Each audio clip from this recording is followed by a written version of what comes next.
ಸ್ನೇಹಿತರೆ ನಮಸ್ಕಾರ. MR. LADS ಇನ್ Kannada YouTube ಚಾನಲ್ಗೆ ತಮಗೆಲ್ಲರಿಗೂ ಪ್ರೀತಿಯ ಸ್ವಾಗತ. ನೋಡಿ, ಇಲ್ಲಿ ಏನಪ್ಪ ಅಂತಂದರೆ ಆರ್.ಆರ್.ಬಿ ಗ್ರೂಪ್ ಡಿ ಹುದ್ದೆಗಳ ನೇಮಕಾತಿ ಆರಂಭವಾಗಿದ್ದು, ಇಲ್ಲಿ ಏನಪ್ಪ ಅಂತಂದರೆ ಒಟ್ಟು ಎಷ್ಟು ಹುದ್ದೆಗಳನ್ನು ಕಾಲ್ಫಾರ್ಮ್ ಮಾಡಿದ್ದಾರೆ, ಯಾವಾಗ ಅಪ್ಲಿಕೇಶನ್ ಹಾಕಲು ಪ್ರಾರಂಭ ದಿನಾಂಕ ಯಾವಾಗ ಮತ್ತು ಅರ್ಜಿ ಸಲ್ಲಿಸಲು ಕೊನೆಯ ದಿನಾಂಕ ಯಾವುದು, ಹಾಗೆ ಇಲ್ಲಿ ಅರ್ಜಿ ಸಲ್ಲಿಸಬೇಕಂತಂದರೆ ನಿಮಗೆ ಡಾಕ್ಯುಮೆಂಟ್ಸ್ಗಳು ಏನೇನು ಬೇಕು ಮತ್ತು ನೀವು ಯಾವ ರೀತಿ ಅಪ್ಲೈ ಮಾಡ್ಕೋಬೇಕು, ಹಾಗೆ ಇಲ್ಲಿ ಎಷ್ಟು ವೇಕೆನ್ಸಿಗಳನ್ನು ಏನಪ್ಪ ಅಂದರೆ ಕಾಲ್ಫಾರ್ಮ್ ಮಾಡಿದ್ದಾರೆ, ಹಾಗೆ ಇಲ್ಲಿ ಅರ್ಜಿ ಸಲ್ಲಿಸಲು ಬೇಕಾಗಿರುವ ಡಾಕ್ಯುಮೆಂಟ್ಸ್ಗಳೇನು ಎಲ್ಲ ಮಾಹಿತಿ ನಿಮಗೆ ಇದೇ ವಿಡಿಯೋದಲ್ಲಿ ತಿಳಿಸ್ಕೊಡ್ತಾ ಹೋಗ್ತೀನಿ. ಮಿಸ್ ಮಾಡದೆ ವಿಡಿಯೋ ಕೊನೆವರೆಗೂ ನೋಡಿ. ವಿಡಿಯೋ ಇಷ್ಟ ಆದರೆ ಲೈಕ್ ಮಾಡಿ ಮತ್ತು ಇನ್ನು ಯಾರ್ಯಾರು ಸಬ್ಸ್ಕ್ರೈಬ್ ಮಾಡ್ಕೊಂಡಿಲ್ಲ ದಯವಿಟ್ಟು ಸಬ್ಸ್ಕ್ರೈಬ್ ಮಾಡಿಕೊಂಡು ಪಕ್ಕದಲ್ಲಿರುವಂಥ ಬೆಲ್ ಐಕನ್ ಕ್ಲಿಕ್ ಮಾಡಿ ಆಲ್ ಅಂತ ಸೆಲೆಕ್ಟ್ ಮಾಡಿ. ಯಾಕಂದರೆ ಮುಂದೆ ನಾವು ಯಾವುದೇ ವಿಡಿಯೋ ಬಿಟ್ಟರು ನಿಮಗೆ ತಟ್ಟಂತ ನೋಟಿಫಿಕೇಶನ್ ಬರುತ್ತೆ. ಹಾಗೆ ಈಗ ರೈಲ್ವೆ ಇಲಾಖೆಯಲ್ಲಿ ಅಪ್ಲಿಕೇಶನ್ ಹಾಕಬೇಕಂತ ಯಾರ್ಯಾರು ಕಾಯ್ತಾ ಇದ್ರು ಅಂಥವರು ಏನಪ್ಪ ಅಂತಂದರೆ ಈ ಒಂದು ಆರ್.ಆರ್.ಬಿ ಗ್ರೂಪ್ ಡಿ ಹುದ್ದೆಗಳಿಗೆ ನೀವು ಅರ್ಜಿಯನ್ನು ಸಲ್ಲಿಸಬಹುದು. ಅದಕ್ಕೂ ಮುಂಚೆ ಇದರ ಒಂದು ಸಂಪೂರ್ಣ ಮಾಹಿತಿಯನ್ನು ನೀವು ಪಡ್ಕೋಬೇಕು. ಈಗ ಇಲ್ಲಿ ನೋಡ್ತಾ ಹೋಗೋಣ. Recruitment to various post of level 1 ಅಂತಂದರೆ ಇಲ್ಲಿ ಹೇಳ್ತೀನಿ ನೋಡಿ. ಮೊದಲಿಗೆ ಪೋಸ್ಟ್ ಬಂದುಬಿಟ್ಟು various posts in level 1 of the 7th CPC pay matrix, ಅಂದರೆ 7ನೇ ವೇತನ ಆಯೋಗ ಏನಿದೆ ಅದರ ಪ್ರಕಾರ ಇಲ್ಲಿ ಏನಪ್ಪ ಅಂತಂದರೆ ಅಪ್ಲಿಕೇಶನನ್ನು ಪ್ರಾರಂಭ ಮಾಡಿದ್ದಾರೆ. ಇಲ್ಲಿ ಒಟ್ಟು ಏನಪ್ಪ ಅಂತಂದರೆ ಟೆಂಟೇಟಿವ್ ವೇಕೆನ್ಸೀಸ್ ಅಂದರೆ ಆರ್.ಆರ್.ಬಿಲಿ ಈಗ ತಾತ್ಕಾಲಿಕವಾಗಿ ಪ್ರಕಟ ಮಾಡಿರ್ತಕ್ಕಂಥ ಹುದ್ದೆಗಳ ಸಂಖ್ಯೆ ಬಂದುಬಿಟ್ಟು 22,000 ಹುದ್ದೆಗಳನ್ನು ಕಾಲ್ಫಾರ್ಮ್ ಮಾಡಿದ್ದಾರೆ. ಇಲ್ಲಿ ತೋರಿಸ್ತೀನಿ ನೋಡಿ. ಇಲ್ಲಿ 22,000 ಏನಪ್ಪ ಅಂದರೆ ಹುದ್ದೆಗಳನ್ನು ಕಾಲ್ಫಾರ್ಮ್ ಮಾಡಿದ್ದಾರೆ. ಏಜ್ ರಿಲ್ಯಾಕ್ಸೇಷನ್ ಬಂದುಬಿಟ್ಟು 18ರಿಂದ 33 ವರ್ಷದ ಒಳಗೆ ಇರತಕ್ಕಂಥ ಅಭ್ಯರ್ಥಿಗಳು ಈ ಒಂದು ಆರ್.ಆರ್.ಬಿ ಗ್ರೂಪ್ ಡಿ ಹುದ್ದೆಗಳಿಗೆ ಅರ್ಜಿಯನ್ನು ಸಲ್ಲಿಸಬಹುದು.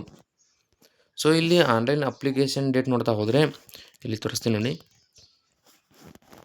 Opening date for online registration and submission of application ಬಂದುಬಿಟ್ಟು 21/1/2026ರಿಂದ closing date and time for submission of online application, ಅಂದರೆ ಪ್ರಾರಂಭ ಏನಪ್ಪ ಅಂತಂದರೆ ಅಪ್ಲಿಕೇಶನ್ ಹಾಕುವ ಪ್ರಾರಂಭ ದಿನಾಂಕ 21/1/2026ರಿಂದ 30/2/2026ರವರೆಗೆ ಇತ್ತು. ಆದರೆ ಈಗ ಅದನ್ನು ಚೇಂಜ್ ಮಾಡಿ ಇಲ್ಲಿ ತೋರಿಸ್ತೀನಿ ನೋಡಿ. ರಿವೈಸ್ಡ್ ಡೇಟ್ ಬಂದುಬಿಟ್ಟು ಇಲ್ಲಿ ನೋಡಿ. ರಿವೈಸ್ಡ್ ಡೇಟ್ ಇದನ್ನು ಯಾವಾಗ ಮಾಡಿದ್ದಾರೆ ಅಂತಂದರೆ 31/1/2026ರಿಂದ ನಿಮ್ಮ ಒಂದು ಆರ್.ಆರ್.ಬಿ ಗ್ರೂಪ್ ಡಿಯ ಒಂದು ಅಪ್ಲಿಕೇಶನ್ ದಿನಾಂಕ ಪ್ರಾರಂಭ ಆಗುತ್ತೆ.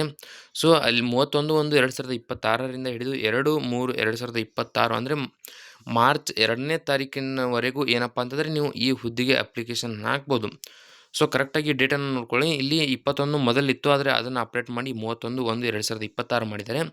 ಇಲ್ಲಿ ಕೊನೆಯ ದಿನಾಂಕ 20/2/2026 ಇತ್ತು, ಅಂದರೆ ಈಗ ಅದನ್ನು ಅಪ್ಡೇಟ್ ಮಾಡಿ 2 ಮಾರ್ಚ್ 2026ರವರೆಗೆ ಕೊನೆಯ ದಿನಾಂಕವನ್ನು ಇಟ್ಟಿದ್ದಾರೆ.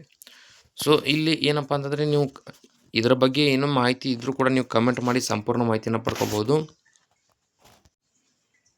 ನೋಡಿ, ಈ ಒಂದು ಹುದ್ದೆಗೆ ನೀವು ಅಪ್ಲಿಕೇಶನ್ ಹಾಕ್ತೀರಾ, ಆದರೆ ಆಯ್ಕೆ ಪ್ರಕ್ರಿಯೆ ಯಾವ ರೀತಿ ಇರುತ್ತೆ ಅಂತಂದರೆ ನೀವು ಅಪ್ಲಿಕೇಶನ್ ಹಾಕೋದು 10th ಮೇಲೆ ಹಾಕಿರ್ತೀರಾ. ಇಲ್ಲಿ ನೋಡ್ತಾ ಹೋಗಿ.